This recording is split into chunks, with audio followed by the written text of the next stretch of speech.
तू निर्भय का बेटा है, कभी अपनी ईमानदारी के साथ सौदा मत करियो, कभी अपनी वफादारी के साथ सौदा मत करियो, सच्चाई से और ईमानदारी से सेवा में जुट जाइयो।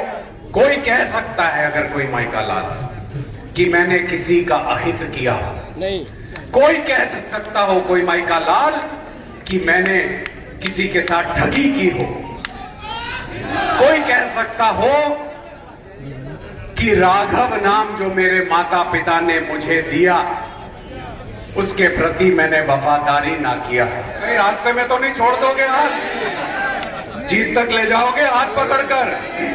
तो मैं वादा करता हूं, मैं 5 साल आपका वो हाथ छूटने नहीं दूंगा।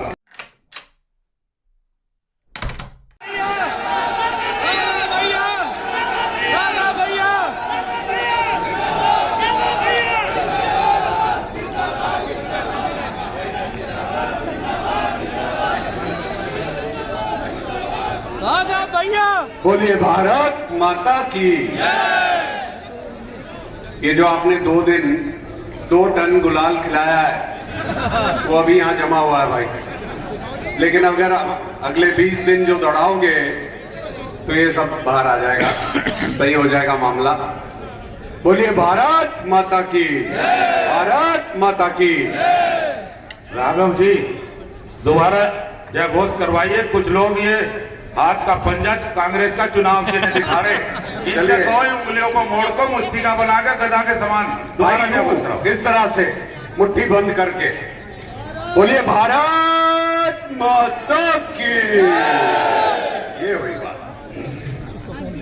मैं आप सबकी ओर से प्रदेश के यशस्वी उप मुख्यमंत्री और जो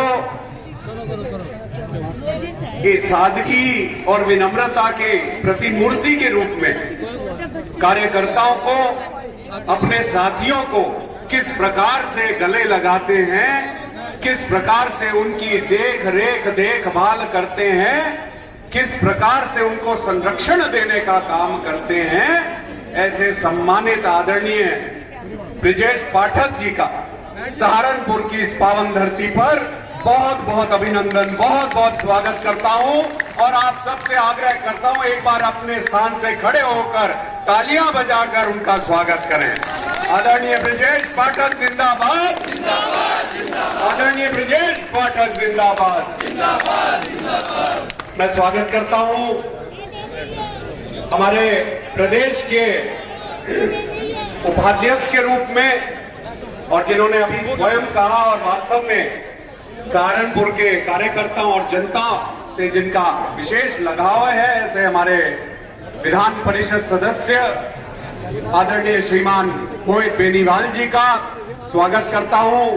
आदरणीय नवाब सिंह नागर जी का, हमारे राज्य मंत्री द्वय आदरणीय जसवंत सैनी जी, आदरणीय कुंवर ब्रिजेश सिंह जी, हमारे महापौर डॉक्टर अजय जी, जिला पंचायत अध्यक्ष मास्टर मांगेराम जी, हमारे सम्मानित विधायक नगर आदरणीय प्रिय भाई राजीव गुंबर जी, मेरे छोटे भाई विधायक रामपुर भाई देवेंद्र निम जी, मंच पर उपस्थित लोकसभा संयोजक हमारे विजेंद्र कश्यप जी, हमारे इस महानगर के बहुत ही कर्मठ और यशस्वी प्रभारी जिन्होंने पिछले 2 दिन यही डेरा जमाकर आज के इस कार्यक्रम को सफल बनाने का काम किया, ऐसे वाईपी सिंह जी, मेरे छोटे भाई अभय राणा जी, हमारे इस जिले के कप्तान के रूप में जिलाध्यक्ष आदरणीय डॉक्टर महेंद्र सैनी जी, और इस महानगर के कप्तान के रूप में प्रिय मेरे साथी प्रिय भाई पुनीत त्यागी जी।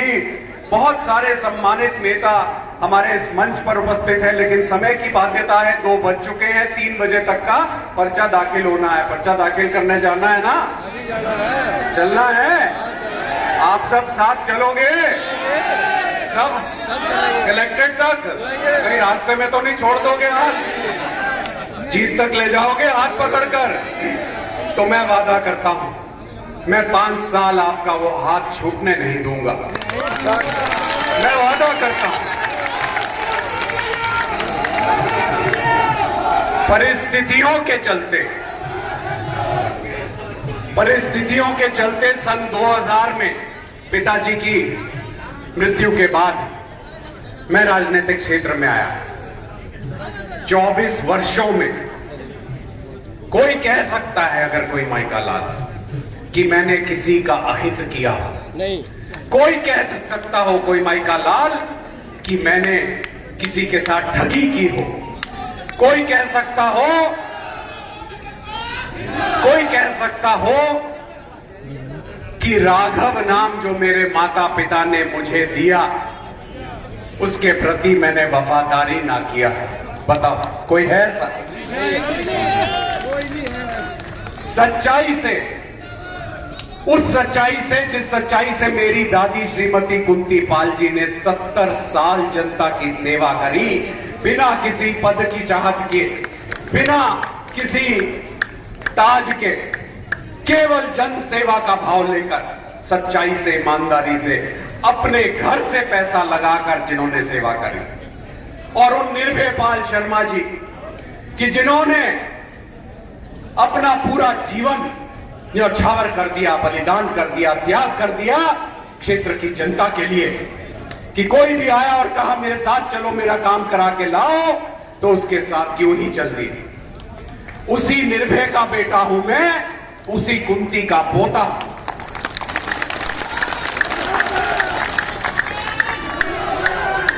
और ये आंसू मेरी कमजोरी मत समझिएगा, कमजोर नहीं हूं, भावनात्मक जरूर, भावनाओं से भरा हुआ हूं। मन में जज्बात हैं, मन में एक लालसा है कि सहारनपुर को चमकाना है और चमका कर ही दम दूं। आपने 5 साल मुझे सांसद के रूप में रखा। रेल लाइन दोहरीकरण, सहारनपुर में स्मार्ट सिटी, मां शाकंभरी विश्वविद्यालय, दिल्ली शामली सहारनपुर हाईवे निर्माण, सहारनपुर बाईपास निर्माण, सहारनपुर रेलवे स्टेशन आधुनिकीकरण, दुनिया भर की ट्रेनों का आवागमन और स्टॉपेज, बहुत सारे प्रमुख मार्ग, विभिन्न योजनाओं के अंतर्गत, कितना कुछ मैं आपको गिनवा सकता हूं।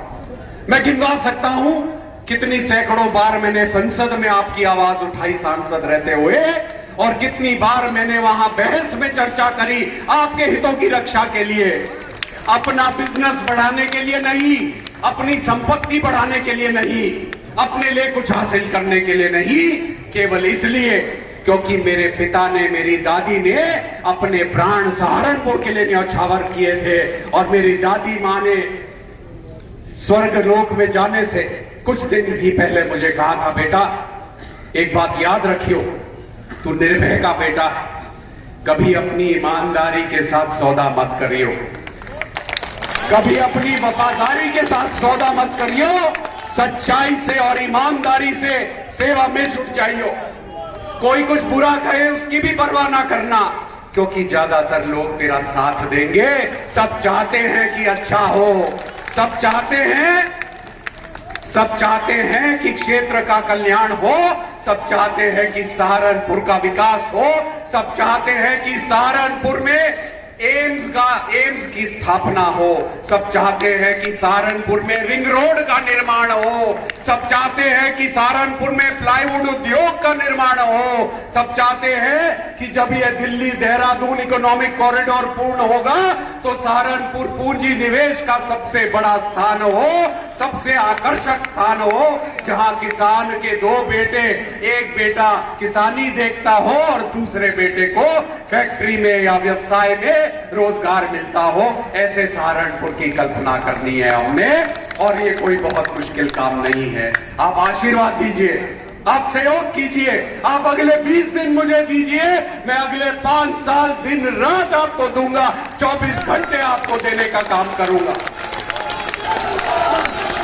और कभी आपका शीश, आपका सर शर्म से नहीं झुकने दूंगा, क्योंकि मेरा लंबा राजनीतिक सामाजिक जीवन रहा है। कभी अनजाने में मुझसे कोई गलती हुई हो, कभी अनजाने में मुझसे कोई गलत शब्द कह दिए गए हो, कभी अनजाने में मुझसे कोई भूल हुई हो, तो मैं प्रभु राम जिनमें मेरी अटूट आस्था है, उनको साक्षी मानते हुए, आप सबको नमन करते हुए, आप सबसे क्षमा मांगता हूं और आप सबसे आग्रह करता हूं कि आने वाली 19 अप्रैल को क्योंकि अभी 20-22 दिन हमें बहुत मेहनत करनी है। ये केवल शुरुआत है। इन 20-22 दिनों में इतने बड़े क्षेत्र को कवर करना है। राघव लखनपाल प्रत्याशी नहीं है, आप स्वयं प्रत्याशी हैं। राघव लखनपाल चुनाव नहीं लड़ रहा, यहां बैठा एक एक व्यक्ति, गांव में, मोहल्लों में, हर जगह बैठा हुआ एक एक व्यक्ति अपने आप को राघव लखनपाल समझकर नरेंद्र मोदी जी के हाथों को मजबूत करने का काम करेगा।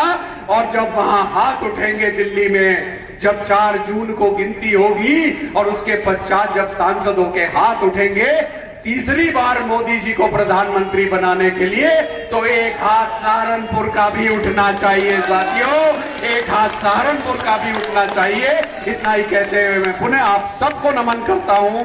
आदरणीय उप मुख्यमंत्री जी आज यहां पधारे, मैं उनको प्रणाम करता हूं, आभार व्यक्त करता हूं। और उनके उद्बोधन के बाद, उनके मार्गदर्शन के बाद हम सब शांतिपूर्वक सभी लोग पैदल कलेक्ट्रेट तक चलेंगे और आप पर्चा मेरे से दाखिल करवाएंगे।